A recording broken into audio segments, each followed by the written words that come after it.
ஒரு நாளைக்கு ஒரு வேளை தான் உணவு எடுத்துக்கிறேன். ஏன்னா என்னுடைய லைஃப் ஸ்டைல் அவ்வளோதான்.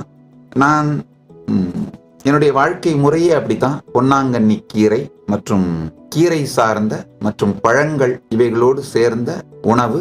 நான் முதலியே சொன்ன மாதிரி சைவம் மட்டுமல்லாது சிவபெருமானுக்கு அர்ப்பணிக்கப்பட்ட, அவருக்கு படைக்கப்பட்ட பிரசாதத்தை மட்டுமே உண்டு வாழ்வது என்னுடைய வாழ்க்கை முறை. பிறகு யூஸ்வலா இந்த ஏஐ ஒர்க் பண்ணிட்டு இருக்கிறதுனால, அதாவது புக்ஸுக்கெல்லாம் சினாப்சிஸ் எழுதி டிரான்ஸ்லேஷன்ஸ் பண்ணி அதை ஏஐக்கு டியூன் பண்ணி அந்த மாடலை டெவலப் பண்ணி கேள்வி கேட்டு அதை பதில் சொல்ல வச்சு அது டெல்யூஷனுக்கு போயிடாம பார்த்து இந்த மிக பெரும் திருப்பணி நடக்கிறதுனால ராத்திரி எப்படியும் மணி 12க்கு மேல ஆயிடும் வேலையெல்லாம் முடியறதுக்கு. அதுக்கு பிறகும் படுத்து தூங்குகிற வழக்கம் இல்லை.